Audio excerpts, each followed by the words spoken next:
Gente querida, eh, ciertamente vamos a ver hoy día el último tema con derecho procesal orgánico. La verdad es que por temas de cansancio y de efectividad no vamos a alcanzar a ver normas comunes a todo procedimiento sin perjuicio de que nos vamos a hacer el tiempito para finiquitar dicho tema. Dicho eso, vamos a darle con cosa juzgada, deshacimiento y potestad cautelar. Hola Carolina, ¿qué tal? Buenas noches. Sin perjuicio de esto, vamos a hablar de otro tema que es igual de importante y que no lo quise mencionar en el otro live por temas de tiempo. Vamos a hablar de los exhortos. ¿Qué son los exhortos? Los exhortos son comunicaciones entre tribunales que tienen como fin solicitar al tribunal exhortado auxilio para realizar una diligencia en su territorio jurisdiccional. Los exhortos son comunicaciones entre tribunales, los cuales tienen como fin solicitar al tribunal exhortado auxilio para realizar una diligencia en su territorio jurisdiccional. En el exhorto participan dos partes, el tribunal exhortante y el tribunal exhortado. El tribunal exhortante es aquel que solicita el cumplimiento de una orden judicial a otro tribunal. El tribunal exhortante es aquel que solicita el cumplimiento de una orden judicial al otro tribunal. El tribunal exhortado es aquel que recibe la orden judicial y que debe darle cumplimiento. El tribunal exhortado es aquel que recibe la orden judicial y debe darle cumplimiento. Todos los tribunales de la República que reciben un exhorto están obligados a darle cumplimiento. Para un correcto cumplimiento de la orden, el tribunal exhortante debe insertar los escritos, decretos y explicaciones necesarias para que el tribunal exhortado pueda cumplir con la orden. El tribunal, a quien se dirija la comunicación, ordenará el cumplimiento de la orden judicial en la forma indicada y no podrá decretar otra gestión que las necesarias con el fin de darle curso y habilitar al juez de la causa para que resuelva lo conveniente. Los exhortos están firmados por el juez y en el caso de los tribunales colegiados por el presidente. Un mismo exhorto se puede dirigir a varios tribunales para que practiquen actuaciones en distintos puntos de forma sucesiva. Un mismo exhorto se puede dirigir a diversos tribunales para que se practiquen actuaciones en distintos puntos de forma sucesiva. En estos casos, las primeras diligencias practicadas se remitirán por el tribunal que haya intervenido en ellas al que deba continuarlas en otro territorio. Toda comunicación para practicar actuaciones fuera del lugar del juicio será dirigida sin intermediario al tribunal o funcionario a quien corresponda ejecutarla. Toda, toda comunicación para practicar actuaciones fuera del lugar del juicio será dirigida sin intermediario al tribunal o funcionario o a quien corresponda ejecutarla. Hola Katy, ¿qué tal? Todo exhorto debe ser conducido a su destino por vía del sistema de tramitación electrónica del Poder Judicial. Si no es posible esto, por el medio de comunicación más expedito. Bien, vamos a referirnos a un tema hiper, mega, ultra específico. La verdad es que es raro que se lo pregunten, pero por lo menos importa que tengan nociones. El exhorto internacional. El exhorto internacional viene a estar regulado en el artículo 76 del Código de Procedimiento Civil. En dicha norma jurídica se señala que, cuando se deba practicar una actuación en país extranjero, se dirigirá la comunicación respectiva al funcionario que debe intervenir por conducto de la Corte Suprema, la cual deberá enviar el exhorto al Ministerio de Relaciones Exteriores para que éste, a su vez, le dé curso al exhorto de la forma que está determinada por los tratados internacionales vigentes o por las reglas generales adoptadas por el Estado. En estos exhortos se debe expresar el nombre de la o las personas a quienes la parte interesada apodere para practicar la diligencia solicitada, o se indicará que puede realizar la diligencia cualquier otra persona. Este mismo procedimiento se debe llevar a cabo cuando el exhorto internacional tenga origen en un país extranjero. Bien, vamos a hablar ahora de las multas. Las multas. Todas las multas que menciona el Código de Procedimiento Civil, eh, todas las multas que el Código de Procedimiento Civil establece o autoriza, se imponen a beneficio fiscal, enterándose en la cuenta corriente del tribunal respectivo. Todas las multas que el Código de Procedimiento Civil establece o autoriza se imponen a beneficio fiscal en la cuenta corriente del tribunal respectivo. Las multas deben pagarse dentro de los 15 días siguientes a la fecha de notificación de la resolución. El incumplimiento se comunicará a la Tesorería General de la República y a la Contraloría General de la República para efectos de su cobranza e inclusión en la lista de deudores fiscales. Bien, vamos a tocar ahora otro tema, que es el de la sentencia ejecutoriada. Sentencia ejecutoriada. Es importante determinar cuándo una sentencia se encuentra ejecutoriada, toda vez que desde dicho momento comenzará a generar efectos. Es importante determinar cuándo una sentencia se encuentra ejecutoriada, toda vez que desde dicho momento comenzará a generar efectos. Para analizar si una sentencia se encuentra ejecutoriada, se debe distinguir en diferentes situaciones. Entre estas situaciones se encuentran verificar si la sentencia es objeto o no de recursos. Para analizar si una sentencia se encuentra ejecutoriada, se deben distinguir diferentes situaciones. Entre estas, si acaso la sentencia es o no objeto de recursos. Si la sentencia no es objeto de recursos, esta queda ejecutoriada desde la notificación. Si la sentencia no es objeto de recursos, queda ejecutoriada desde la notificación. Ahora, si la sentencia es objeto de recursos, se debe distinguir si estos recursos fueron o no interpuestos. Si la sentencia es objeto de recursos, se debe distinguir si estos recursos fueron o no interpuestos.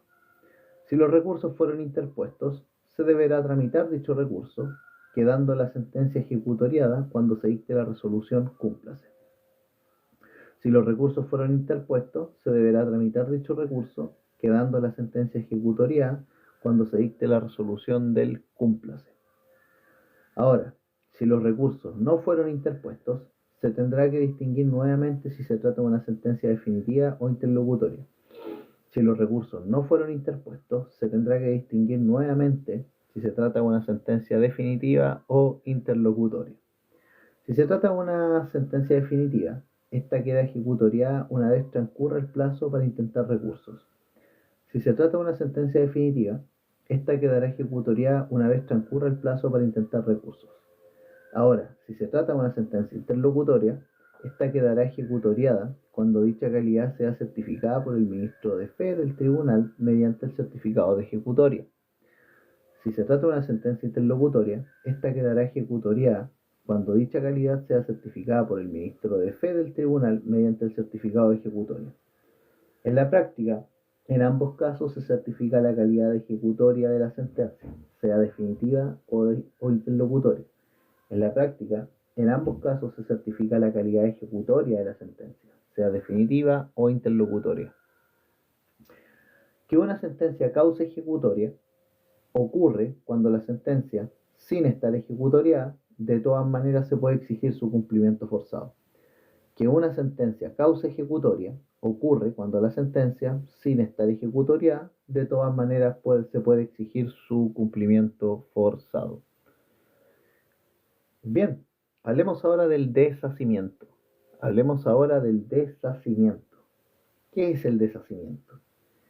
El deshacimiento es el efecto por el cual, una vez ejecutoriada una resolución judicial, ésta ya no puede ser modificada por el tribunal que la dictó. El deshacimiento es el efecto por el cual, una vez ejecutoriada una resolución judicial, ésta ya no puede ser modificada por el tribunal que la dictó. El deshacimiento, entonces, es un efecto por el cual, una vez ejecutoriada una resolución judicial, esta ya no puede ser modificada por el tribunal que la dictó. La regla general es que las sentencias producen deshacimiento cuando se encuentren notificadas en la forma que legalmente corresponda. Las excepciones a esta regla son las siguientes. Primero, cuando en sentencias interlocutorias procede el recurso de reposición especial, cuando en sentencias interlocutorias procede el recurso de reposición especial.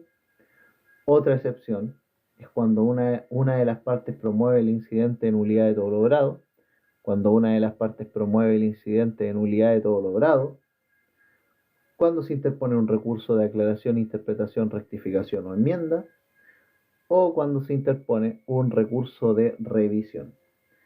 La doctrina, se pronuncia señalando que, aquí hay una pregunta que plantea la doctrina que es importante responder y que la vamos a tratar a continuación. Y esta pregunta que plantea es la siguiente.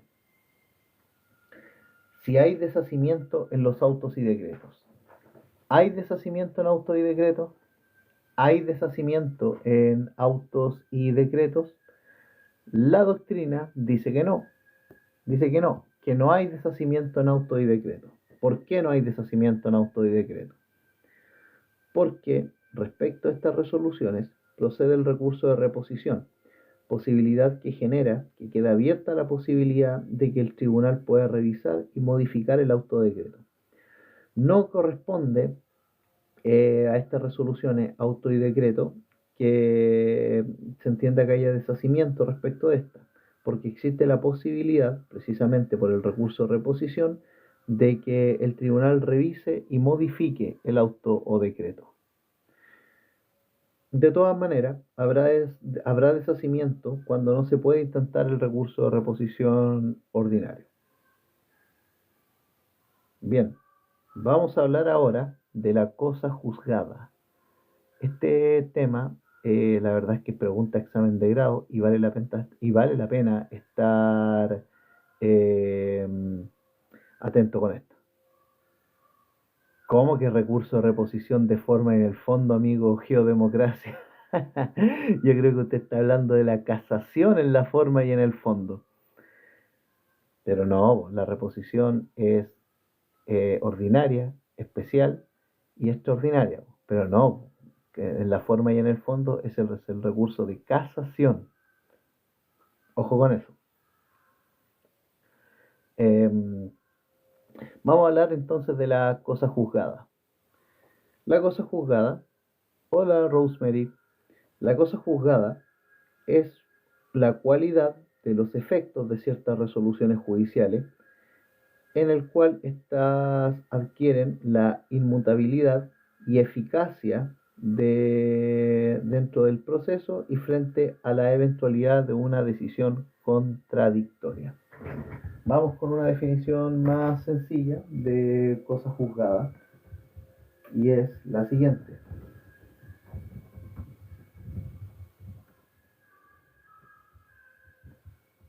¿Qué es la cosa juzgada, si les pregunto? La cosa juzgada es el efecto que la ley atribuye a las sentencias firmes por considerarlas como expresión de la verdad judicial.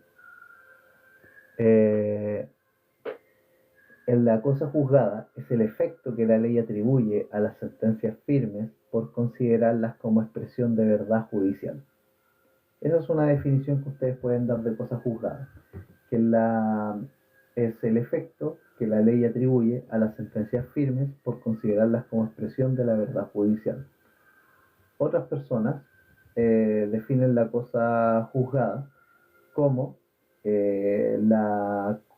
como la cualidad de inimpugnabilidad e inmutabilidad asignada por la ley a la decisión contenida en una sentencia firme dictada en un proceso. Entonces, la cosa juzgada es aquella cualidad de inimpugnabilidad e inmutabilidad asignada por la ley a la decisión contenida en una sentencia firme dictada en un proceso. Esa es una definición importante que ustedes pueden considerar de cosa juzgada. La inmutabilidad de la cosa juzgada implica que algo no va a cambiar. La eficacia de la cosa juzgada implica que la sentencia se cumpla y que dicho cumplimiento se pueda exigir. La eficacia de la cosa juzgada implica que la sentencia se cumpla y que dicho cumplimiento se pueda exigir. Las características de la cosa juzgada son las siguientes, y son: primero, es un atributo privativo de ciertos actos jurisdiccionales cuando llegan al estado que la ley exige. Es un atributo privativo de ciertos actos jurisdiccionales cuando llegan al estado que la ley exige. Estas son las sentencias. Al estado que se hace referencia, que tienen que llegar las sentencias, es al grado de ejecutoriadas. Otra característica de la cosa juzgada es que otorga certeza a las relaciones jurídicas. Otorga certeza a las relaciones jurídicas debido a que está ligada a la seguridad jurídica, que es un principio fundamental en nuestro ordenamiento jurídico. Otra característica de la cosa juzgada es que otorga certeza a las relaciones jurídicas debido a que está ligada a la seguridad jurídica, principio fundamental en nuestro ordenamiento jurídico. Otro efecto de la cosa juzgada es que tiene efecto relativo. Que tenga efecto relativo solo afecta a la relación procesal, que afecta a la sentencia y no al resto de la sociedad. Que tenga efecto relativo significa que la cosa juzgada solo afecta a la relación procesal que se relaciona con la sentencia y no al resto de la sociedad. Otra característica de la cosa juzgada es que es irrevocable debido al efecto de inmutabilidad. Es irrevocable debido al efecto de inmutabilidad. Otra característica es que genera el efecto del non bis in idem, no dos veces por lo mismo, y produce una acción y a la vez una excepción. La cosa juzgada es al mismo tiempo acción y excepción. Oh, amigo, justo mencionó una pregunta que es crucial, la triple identidad. Que esa pregunta ese tema tienen que manejarlo súper bien y lo vamos a ver ahora mismo. De hecho, te me adelantaste. Hola Fernanda, ¿qué tal? Bienvenida. Bien, continuemos. Vamos a tocar la triple identidad, que ese tema tienen que manejarlo, por favor manejarlo bien. Las resoluciones que producen efecto de cosa juzgada son las sentencias definitivas y las sentencias interlocutorias que se encuentran ejecutoriadas.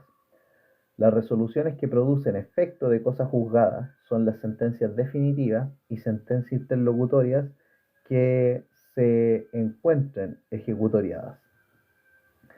Los autos y decretos no producen efecto de cosa juzgada, ya que no pueden estar en estado de ejecutoriado. Bien, hablemos ahora de la acción de cosa juzgada y después nos vamos a referir a la excepción de cosa juzgada.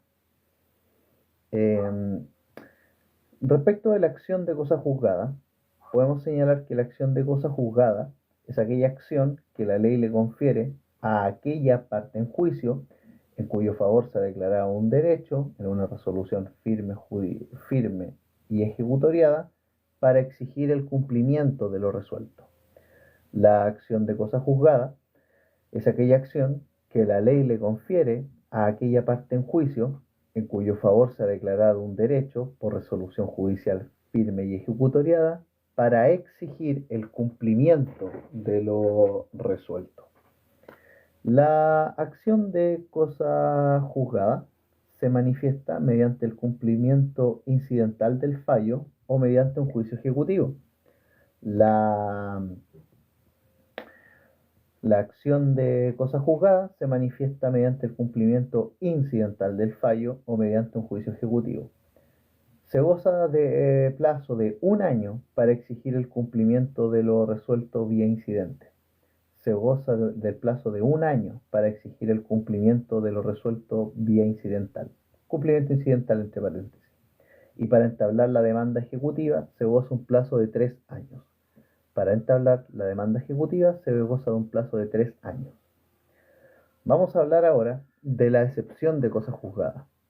Vamos a hablar ahora de la excepción de cosa juzgada. Es súper importante tener esta distinción. Ojo con eso. Bien, la excepción de cosa juzgada es el efecto que producen determinadas resoluciones judiciales en virtud del cual no puede volver a discutirse ni pretenderse la dictación de un nuevo fallo entre las mismas partes y materia que fue objeto del fallo anterior. La excepción de cosa juzgada es el efecto que producen determinadas resoluciones judiciales en virtud de las cuales no puede volverse a discutir ni pretenderse la dictación de un nuevo fallo entre las mismas partes y materia que fue objeto del fallo anterior. Esta excepción, la excepción de cosa juzgada, opera a petición de parte, salvo en materia penal, donde opera de oficio.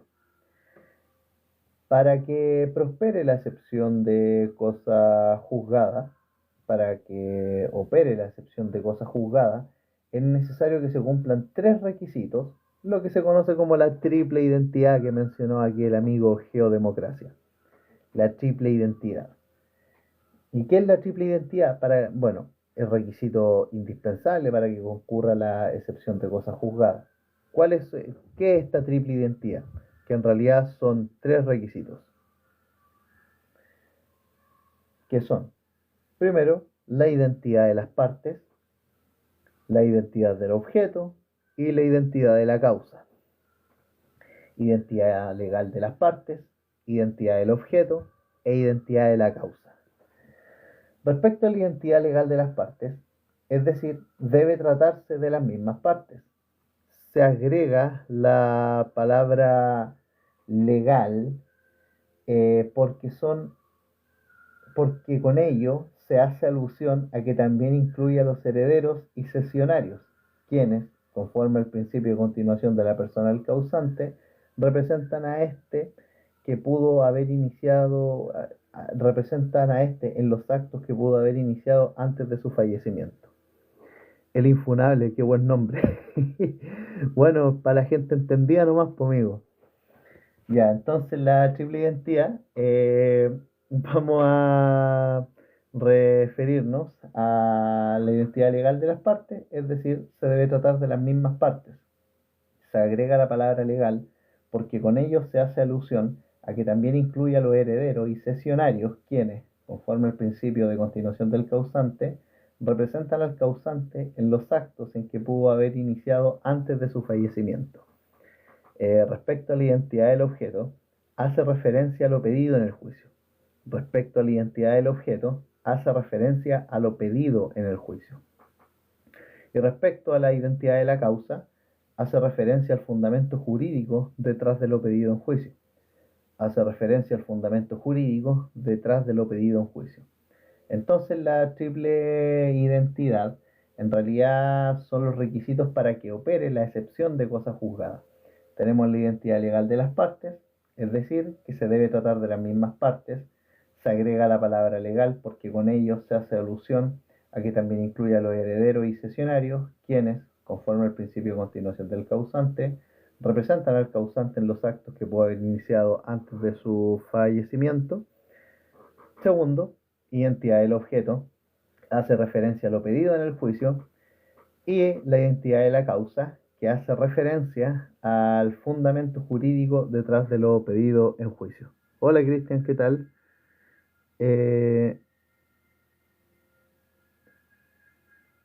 Sobre derecho real y derecho civil. Si usted tiene servidumbre, podría reformularme la pregunta, amigo, por favor. De todas maneras, ya subimos algunos videos sobre derechos reales, están disponibles en nuestro canal de YouTube. Si gusta, puede revisarlos. Bueno, las formas de invocar la excepción de cosas juzgadas varían según si la materia es civil o es penal. Las formas de invocar la excepción de cosas juzgadas varía según si la materia es civil o es penal. En materia civil existen varias opciones. En materia civil existen varias opciones y la cosa juzgada como excepción se puede presentar como excepción mixta, como excepción perentoria, como excepción anómala, eh, como fundamento del recurso de apelación, como causal del recurso de casación en la forma, como causal del recurso de casación en el fondo y como causal del recurso de revisión. En materia civil, entonces, se puede hacer valer la excepción de cosa juzgada como excepción perentoria mixta, excepción perentoria anómala, excepción perentoria, fundamento del recurso de apelación, causal del recurso de casación, tanto en la forma como en el fondo, y como causal del recurso de revisión. Y en materia penal, también existen posibilidades de hacerla valer la excepción de cosa juzgada. ¿Cómo? Primero, en materia penal, que el tribunal lo haga de oficio, que el tribunal lo haga de oficio. Segundo, como causal del recurso de nulidad, como causal del recurso de nulidad, y como excepción de previo y especial pronunciamiento, como excepción de previo y especial pronunciamiento. Eh, y también como causal de sobreseimiento definitivo. Y también como causal de sobreseimiento definitivo. Uy, es un caso, yo veo que un poquito complejo, don Cristian. Si gusta me puede dejar antecedentes en el chat, como para responderlo aquí me la deja un poquito difícil.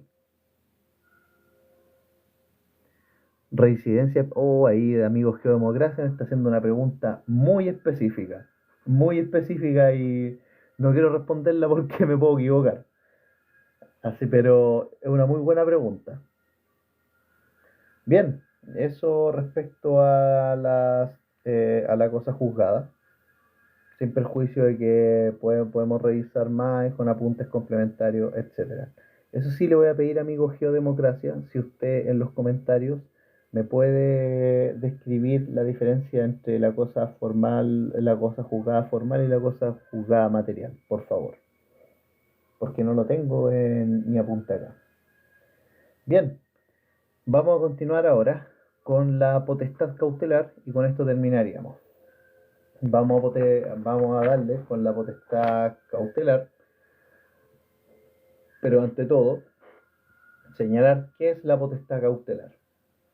Se entiende por potestad cautelar la posibilidad que existe en los procesos de dictar medidas precautorias. Se entiende por potestad cautelar la posibilidad que existe en los procesos de dictar medidas precautorias.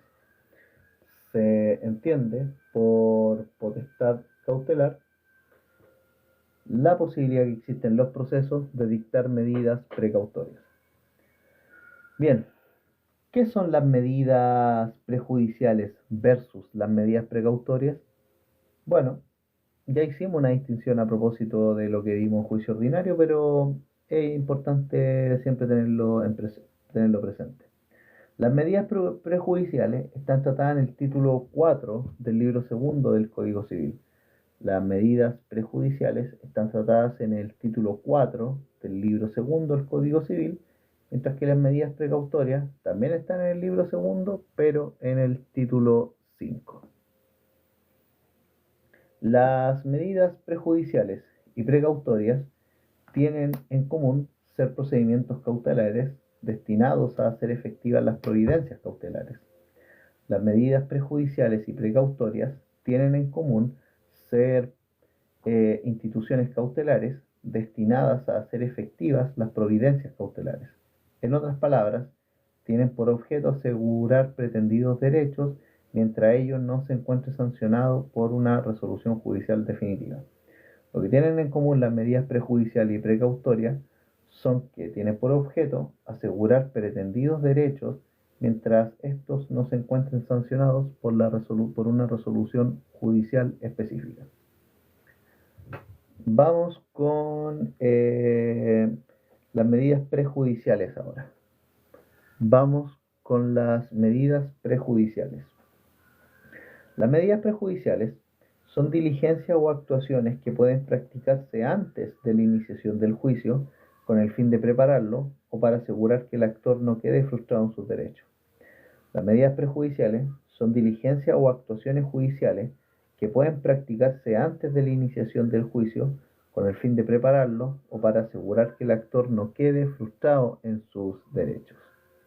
Las medidas prejudiciales entonces son diligencias o actuaciones judiciales que pueden practicarse antes de la iniciación del juicio con el fin de prepararlo o para asegurar que el actor no quede frustrado en sus derechos. Este tipo de medidas son aplicables a todo tipo de procedimientos y los fines de las medidas prejudiciales son, primero, obtener datos para la elaboración y redacción de la demanda del juicio que se iniciará, obtener datos para la elaboración y redacción de la demanda del juicio que se iniciará. Segundo, procurarse medios de prueba sobre hechos que puedan desaparecer o rendir medios probatorios que durante el juicio no pueden rendirse. Procurarse medios de prueba sobre hechos que pueden desaparecer o rendir medios probatorios que durante el juicio no puedan rendirse. Y desde luego asegurar resultados del juicio. Asegurar resultados del juicio. Las medidas prejudiciales se pueden clasificar según su fin. Las medidas prejudiciales se pueden clasificar según su fin. Y según su fin, las medidas prejudiciales pueden ser preparatorias, probatorias o precautorias. Según su fin, las medidas prejudiciales pueden ser probatorias, preparatorias y precautorias. Las medidas prejudiciales preparatorias tienden a obtener datos necesarios para entablar una demanda. Las medidas prejudiciales preparatorias tienden a obtener datos necesarios para entablar una demanda. Esto ya lo vimos en juicio ordinario, así que pueden ir a consultar nuestros videos que están disponibles en YouTube. Las medidas prejudiciales probatorias tienden a obtener pruebas anticipadas para un próximo juicio. Las medidas prejudiciales probatorias tienden a obtener pruebas anticipadas para un próximo juicio. Pruebas anticipadas para un próximo juicio. Gracias por la rosita, amigo. Y las medidas precautorias tienden a asegurar el resultado de la acción que se va a entablar.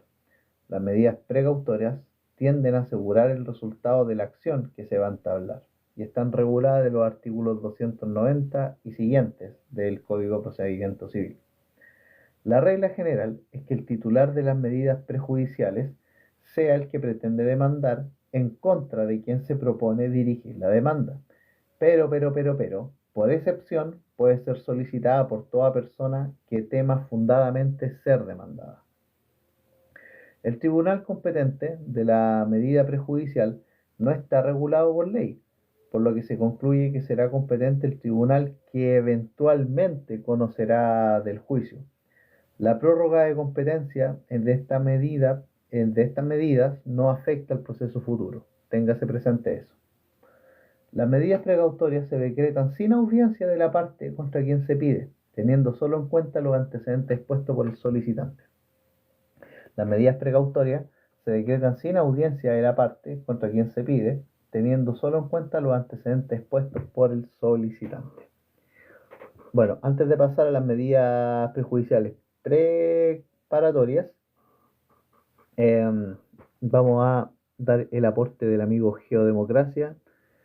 Ya, la cosa juzgada formal impide la revisión de la decisión dentro del mismo juicio, y la cosa juzgada material impide que la misma cuestión sea discutida en otro proceso entre las mismas partes.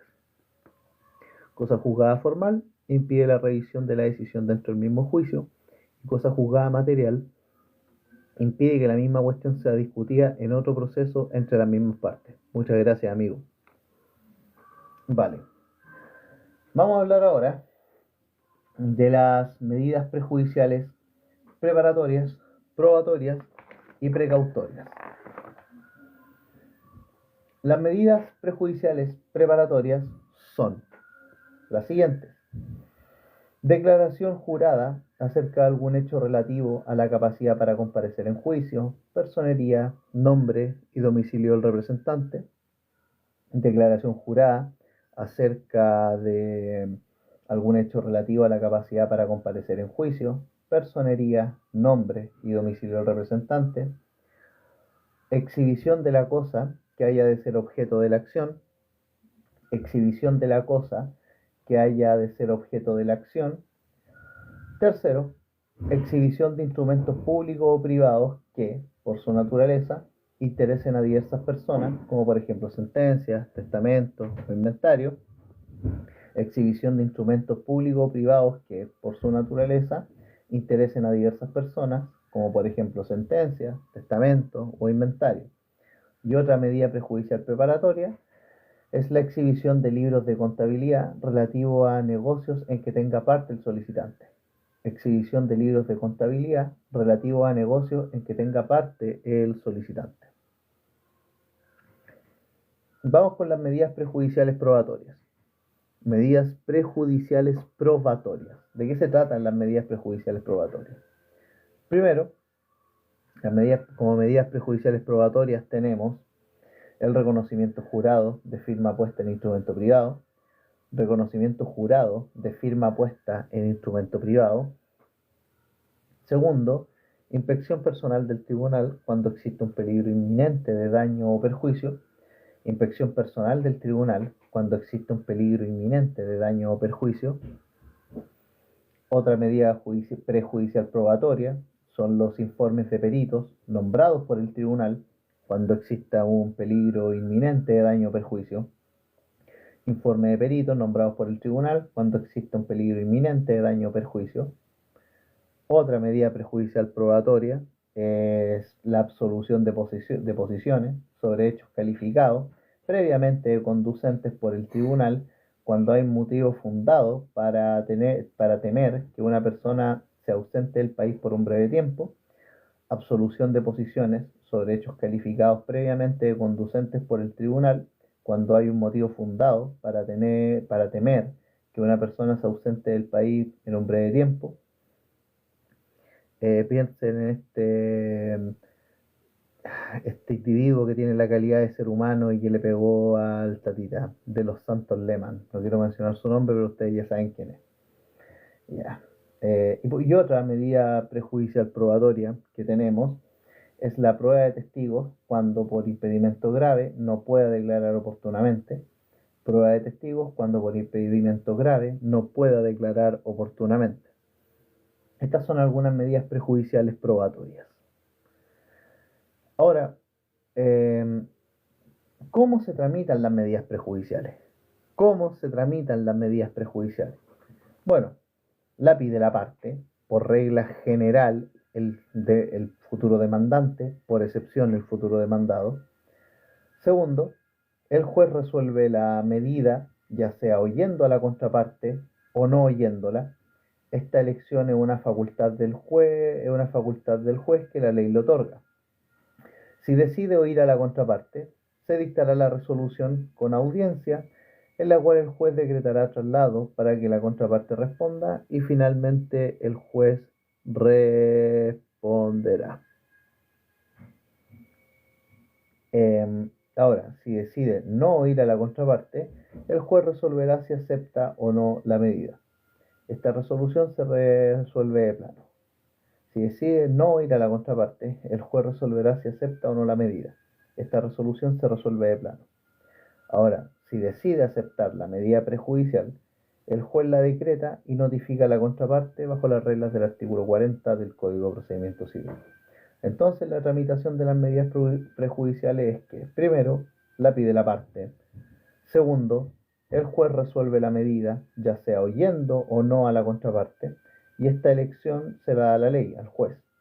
Si decide oír a la contraparte, se dicta la resolución con audiencia, en la cual el juez decretará traslado para que la contraparte responda y finalmente el juez resolverá, si es que decide oír a la contraparte. Ahora, si no decide oírla, si decide no oír a la contraparte, si decide no oírla, el juez resuelve si acepta o no la medida y esta resolución se resuelve de plano.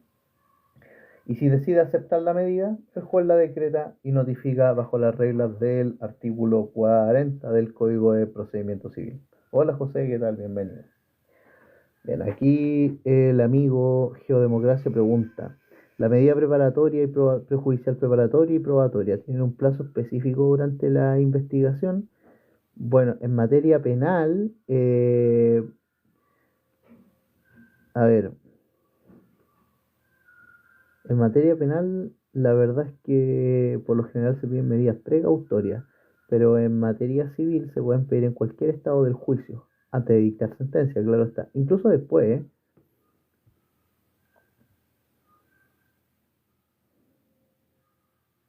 No, po, no es obligatorio. Efectivamente, no es obligatorio solicitar medidas prejudiciales, pero si tú quieres asegurar el resultado de un juicio, claro, lo ideal es que las solicites.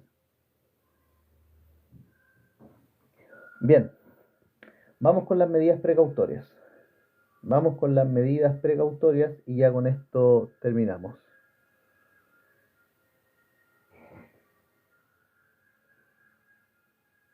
Pero investigación en materia civil no será mejor durante la etapa de discusión, porque la investigación, eso es más propio de materia penal. Aquí podrá corregirme alguno de los que está, pero pues, en materia penal se habla de la formalización de la investigación, po. Y en materia civil, sobre todo en juicio ordinario de mayor cuantía, se habla de las etapas del juicio. Pero bueno, eso es discusión aparte.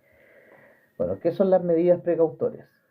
Las medidas precautorias son diligencias o actuaciones judiciales, son diligencias o actuaciones judiciales que pueden practicarse en cualquier estado del juicio para asegurar el resultado de la acción. Las medidas precautorias son diligencias o actuaciones judiciales que pueden practicarse en cualquier estado del juicio para asegurar el resultado de la acción. Esta es la definición que era. Entonces, las medidas precautorias son diligencias o actuaciones judiciales que pueden practicarse en cualquier estado del juicio para asegurar el resultado de la acción. Las características de estas medidas prejudiciales son las siguientes. Primero, son esencialmente provisorias, ya que se deben hacer cesar una vez desaparezca el peligro que se pretendía evitar. Son esencialmente provisorias, ya que deben cesar una vez desaparezca el peligro que se pretendía evitar. Segundo, por regla general se llevan a efecto previa notificación a la parte afectada por ella. Por regla general se llevan a efecto previa notificación a la parte afectada por ella. Por excepción pueden llevarse a efecto sin notificarse. Por excepción pueden llevarse a efecto sin notificarse, siempre y cuando el tribunal así lo decida en virtud de existir razones graves. Otra característica es que son sustituibles por otras medidas más adecuadas a petición del demandante. Son sustituibles por otras medidas más adecuadas a petición del demandante. Son, son acumulables, son acumulables, y si se rechazan, se pueden volver a pedir. Y si se rechazan, se pueden volver a pedir. Las medidas precautorias se pueden clasificar en tres. Las medidas precautorias se pueden clasificar en tres.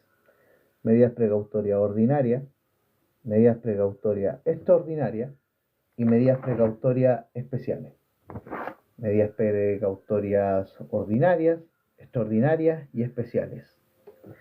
Las medidas precautorias ordinarias están contempladas en el título quinto del libro segundo del Código de Procedimiento Civil.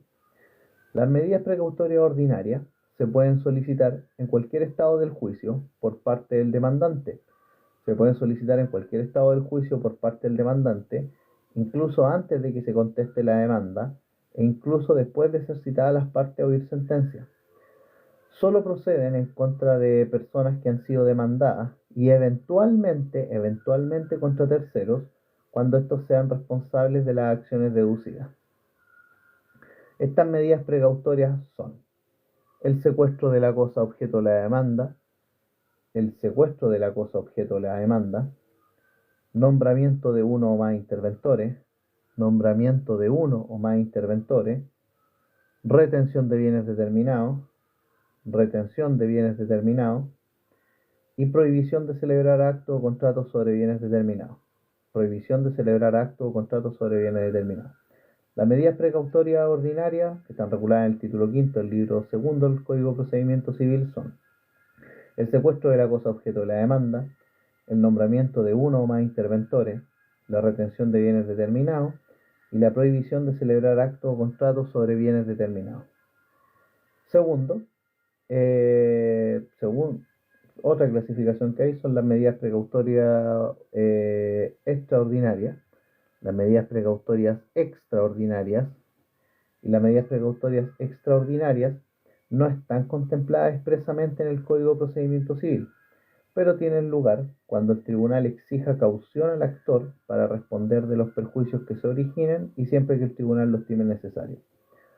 Las medidas precautorias extraordinarias no las contempla expresamente el Código de Procedimiento Civil y tienen lugar cuando el tribunal exija caución al actor para responder de los perjuicios que se originen y siempre que el tribunal lo estime necesario.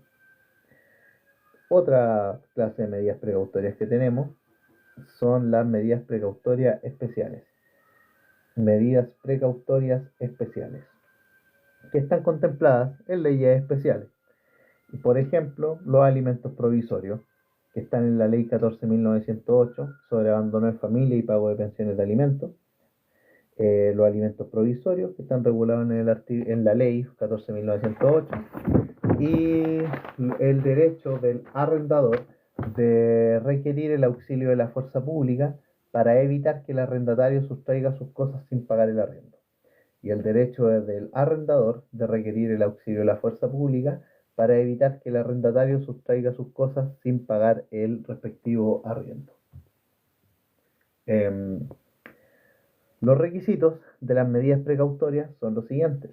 Los requisitos de las medidas precautorias son tanto generales como especiales. Los requisitos de las medidas precautorias son tanto generales como especiales. Los requisitos generales de las medidas precautorias son que primero, el demandante debe acompañar comprobante que constituya lo menos presunción grave del derecho que se reclama. Primer requisito general de las medidas precautorias es que el demandante debe acompañar comprobante que constituya lo menos presunción grave del derecho que se reclama. Segundo, el demandante debe rendir caución para responder de eventuales perjuicios que se puedan ocasionar. El demandante debe rendir caución para responder de eventuales perjuicios que se pudieran ocasionar. Tercero, la medida debe estar relacionada a bienes determinados estrictamente necesarios para responder de los resultados del juicio. La medida debe estar relacionada a bienes determinados estrictamente necesarios para responder de los resultados del juicio. Y cuarto, las circunstancias del caso no deben ofrecer seguridad del cumplimiento de la sentencia. Las circunstancias del caso no deben ofrecer seguridad del cumplimiento de la sentencia. Ahora, en cuanto a los requisitos especiales de las medidas precautorias, requisitos especiales de las medidas precautorias son los contemplados por la ley para cada una de estas medidas en particular. Vamos ahora con la tramitación de las medidas precautorias. Tramitación de las medidas precautorias. Tramitación de las medidas precautorias. Respecto a la tramitación, hay tres interpretaciones posibles y que están basadas en el artículo 302.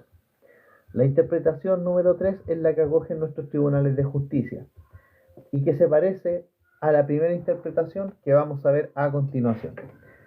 La interpretación número 1 está basada en el tenor literal del artículo 302 del Código de Procedimiento Civil.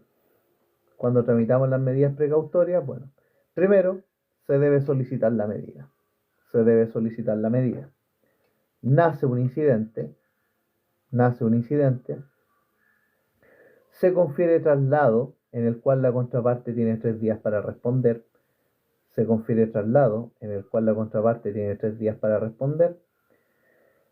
El juez puede decidir si recibe el incidente a prueba o resuelve de plano.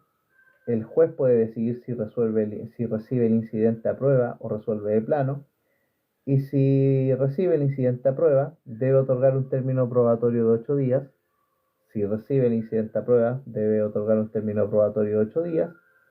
Y finalmente, el juez resuelve accediendo o denegando la medida precautoria. Entonces, ¿cómo se tramita estas medidas precautorias? Se solicita la medida. Esta es la interpretación número 1. se solicita la medida, nace un incidente, se confiere traslado a la contraparte, donde tiene 3 días para responder. El juez puede decidir si recibir el incidente a prueba o resolver de plano, y si decide recibir el incidente a prueba, debe otorgar un término probatorio de 8 días, y finalmente resuelve el juez accediendo o denegando la medida precautoria. La interpretación número 3 es semejante a la tramitación de la que acabamos de leer, pero la diferencia radica en que los tribunales estarían autorizados para conceder con la característica de provisoria la medida solicitada frente a la situación de existir razones graves mientras se tramita el incidente. Esta es la interpretación que acoge la mayoría de nuestros tribunales.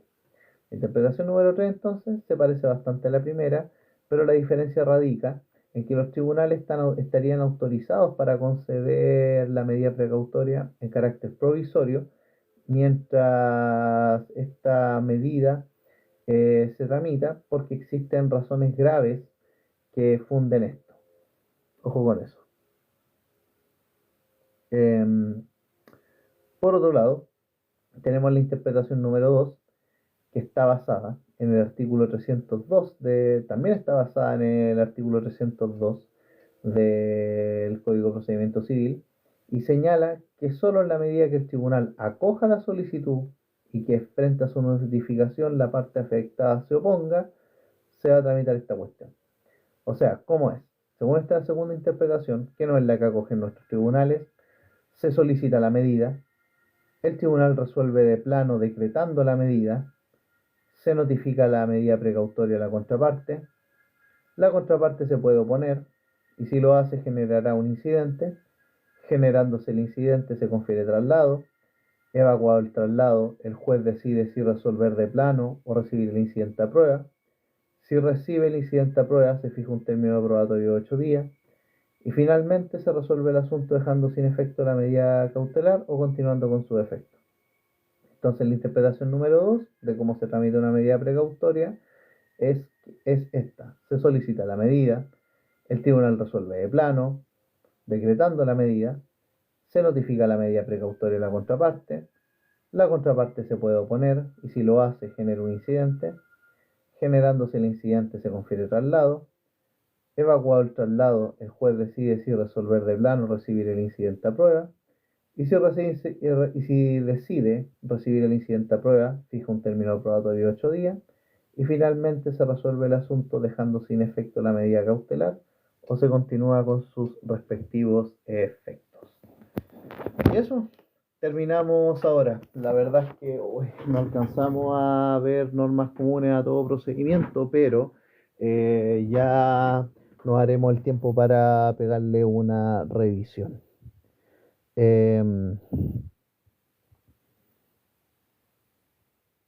Así que eso, gente. Muchas gracias por estar acá, haber llegado al amigo Geodemocracia. Que creo, amigo Geodemocracia, usted me sigue en otro perfil que yo tengo que se llama Occidentales. De más cachó mi voz, po.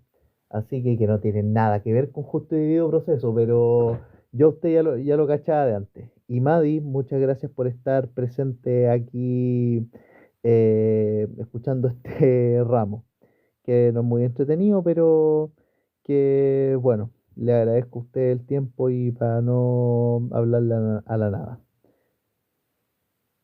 Así que eso, gente, muchas gracias. Tengan una muy buena noche y gracias, amigo Geodemocracia. Eh, Se me ha ocurrido una idea, que es quizá en un par de semanas más hacer algunos lives para hablar de materia. ¿Por qué? Porque, claro, yo estoy acá ahora haciendo no me da la perso para decir clase, pero eh, esta cuestión me sirve a mí y les puede servir a ustedes también para ir repitiendo materia y juntando materia, pero no se puede asimilar si uno no conversa la materia, sea con personas que están preparando el grado, sea con personas que están en pregrado. Así que si se llega a abrir un live durante las próximas 2 semanas, va a ser de conversación y pucha, sería súper bueno que ustedes se metan porque ya hablan el mismo idioma que yo, ¿cachai? Así que eso, gente. Muchas gracias por todo y muy buenas noches. Bendiciones.